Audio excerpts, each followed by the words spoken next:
First question is, what's the link between fighting against poverty and climate change?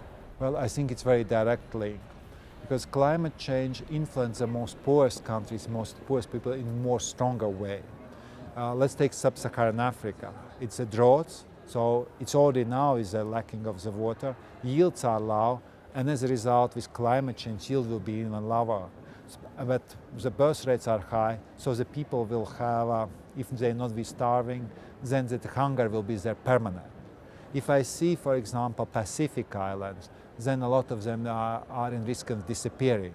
So basically, there's this very clear link that climate change will first of all affect the most poorest people. And second is that climate change, if you address in sustainable way, then you can also have good growth possibilities. So basically, you can bypass some of the stages in our daily development and make a very good leap towards a sustainable future. So it is also an opportunity. It shouldn't be seen that while dealing with climate change is always only trouble. No, but it also gives opportunity to apply new technology that does not consume so much electricity, for example. And as a result, you gain step change. And what role can renewable energy play in the fight against poverty and climate change? Well, if we see rural communities in particular, education is limited because there is no electricity. Healthcare is limited. You can provide some basic healthcare, but for a lot of manipulation on a lot of supports, you need electricity. So that means energy is an engine of growth, engine for health, engine for also for education. So it means without energy, power to education is not possible. And at the same time, rural areas are cut off from the grids. To build the grid is extremely expensive, nobody will come. So the only way really to provide for the future for these people is renewable energy. Investing in renewable energy provides jobs, and it's a motto for growth. Yeah, growth is not impossible with energy. In the old times, usually have been seen 1% of GDP growth means 1% of energy consumption. Today, with energy efficiency technologies, we have achieved not direct proportionality, but basically, if you need more growth, and if there will be more people, there will be more demand, and people are very poor. So the growth will be coming there. You need more energy supply. If there is no energy supply, the growth is cut off. So that's very clear that development and jobs and the development is impossible without energy. Let's take, for example, a country like Nigeria. Nigeria has not good supply of electricity, so it stays very poor. At the same time, incomes from oil revenues are reasonably high, but without energy supply, the country is struggling still. And gives Eurosolar a new opportunity for developing countries for facing the future? It is. Let's take this Eurosolar program with Latin America. 8 countries, 6,000 isolated communities. For example, communities that is high in the mountain, more than 4,000 meters high. How you get the grids there? And with Eurosolar, you provide electricity. Kids could use even computers at school, the healthcare facility improved. So 300,000 people got supply to decent lifestyle through these projects that costed, the overall cost have been only 35 million euro. So it's a small project, and for 300,000 people, the life has changed completely. Perhaps most of the Europeans don't remember how to live with electricity. When I was a schoolboy, I lived on the countryside by my mother, and there was no electricity. I still remember the day when electricity came, because before we carried water for kilometers on our backs. And the moment electricity was there, water came itself from the lake. As a result, we could get much better productivity in our farm. So it's a complete change. It's hardly we can imagine what a change electricity supply brings to the life. How do you assess the activities of Eurosolar program in this context? I think it's a good example because by itself it's a huge program. It involves 8 countries. So it means that we also build a know-how of regional cooperation, and also we build our technological knowledge. So that means that the same model could be applied or in Asia or in Africa. So it means it gives us knowledge. And also with our project we supplied 300,000 people. But still a lot of people also in Latin America still don't have electricity supply. So we can multiply this knowledge from the project. So I think it is a project good, first of all, that address right thing at right time. But second, it also provides us of knowledge what next step to do for supply of renewable energy. Eurosolar also favors the improvement in many other fields like education, social improvement and health. Yeah, it's incredible. It's hardly imagine. I lived the time without electricity, so I could say it. Well, the ones that like you born that well, electricity was around you. It's very difficult to imagine what would be life without electricity. But sometimes there is accidents, and when is a cut? It's cold. You have no chance to read anything. It's even dangerous. So the security is not there. You can't read any book. So you're completely cut off. So it's very hard to imagine what would be our life, even here in European Parliament, without electricity. We are paralyzed. We don't know what to do. And that means that the people quite opposite. They got everything. And I believe that it is a great project. It's really changed the life of 300,000 people. Eurosolar is in its final phase. How is the replication of the Eurosolar concept coming along? Well, we have with ACP countries programs. More and more we focus on energy. We have also now published thinking about development, and particular focus on renewable energy. Because even in the Eurosolar that we provided, it's rather small capacity. So if I would see from industrial production is not sufficient. So that basically we need to try to, first of all, to think how we really strengthen this project. But second, I believe it's very important that we come to, well, finalization through before Cancun. Because that's again, Cancun is a big deal. And you can achieve sustainable growth, fight climate change, and promote growth. So it gives a lot of encouragement for countries to go very ambitiously fight against climate change. Because if we are late, so then we will have more and more money we need to be spent for mitigation. Now we can really do good projects, and the costs overall for mankind could be limited. As later we will start, as more challenges we will have. So it's good encouragement for Cancun to move our fight against climate change much more further, and at the end of the day to conclude binding agreement for cutting off greenhouse gases. I think everybody will gain if we will have such a type of agreement.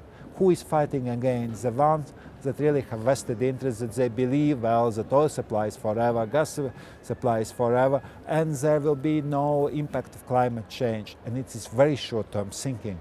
We need to think in the, well, terms of next generations. And that means for me, it means for my children and grandchildren, but for young people it's quite obvious. And I believe all the youth really should be very strong demonstrating that we can't delay binding agreement. Could Eurosolar project be a good example of how this development assistance can become a true investment for the donor countries as well? Well, I would agree, because energy was all the time seen as something not very important. So it's transport and a lot of different things. Energy's visibility for energy importance came with oil crisis, because when oil overshoot 140, then the generators based on diesel costed a lot. So that means that energy, even in a limited place, costed enormously. So for developing countries, it basically meant that all the foreign exchange they needed to pay for oil.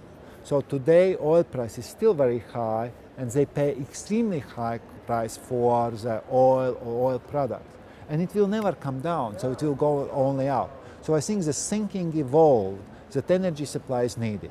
But then is the next step, which energy source to look. And as I told, renewable energy is the best way forward.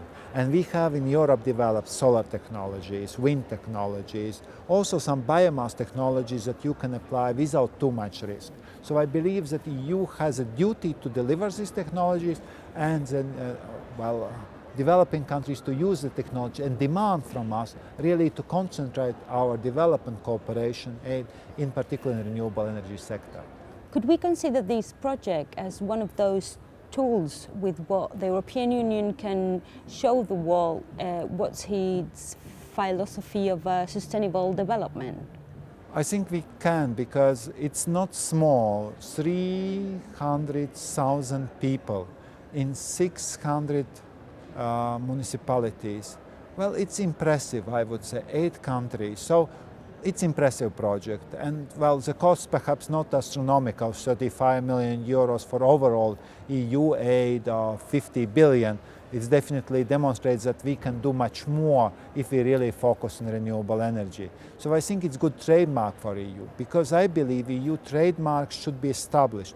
And one of the biggest trademarks should be clean supply of energy. That I think is EU trademark. We learned a lot, we follow this approach, and we really need to also to demonstrate in our development cooperation policies. Do you think a private sector is necessary in meeting these commitments? Well, it's quite substantial, because at the end of the day, electricity supply is not just charity. For example, Parliament pays for electricity supply. I am paying at my home for electricity supply. So it's poor countries, it's true. But you start to care about things if you pay minor thing, but still you pay something. So basically, it's also important now to accompany these projects in more broader scale with also energy sector regulation, also cost structure, competition structure, investment. Because if the country has a regulation of energy sector, like in the EU, so electricity business is actually profitable. Energy business in principle is profitable, or you can get minor support. So basically, if we are coming with a pilot projects, I would expect that a lot of companies will follow us. In some countries like Nigeria and Angola, where is a lot of our revenues, energy supply for bigger cities definitely is good business, provided regulation is right and people are trained and we can provide this knowledge. For smaller countries, there also systems could be established that the private sector gets more investment and gets return of investment, because energy will be always consumed by people. So that means that it is a business that never runs out. So that means that basically today, why the companies have not invested in energy sector? First, there was no stability. Our development policy helped to get much more stable environment in development. Second, there was no regulation, and still this is the biggest problem that I think in the new countries. And third, there have not been good example. Now there is a good example. So I think what we really need to focus in a lot of countries, how to establish the condition and framework for private companies to invest, and that very much depends also of our cooperation with developing countries. How can the renewable energy sector contribute to be a good source of employment in these times of crisis? No, that's really clear, because at the end of the day, like provide social services, you need energy. The best energy is clean electricity. That's clear, because it's sustainable, it will stay forever, and it gives very limited impact on environment. It's true that each source of energy makes impact on environment. And I think we should not forget one important issue that we try to address to better stoves, etc. In a lot of developing worlds, the only way how people get energy for preparing food is through charcoal. So you can improve stoves that decrease wood consumed, that makes better condition for people's health. But still, at the end of the day, it still makes an impact of health of the people. And I visited in holidays Africa, and the shock I have had only one shock, because all the time you feel the smell of burning forest. Burning forest is actually destroying the lungs of the planet.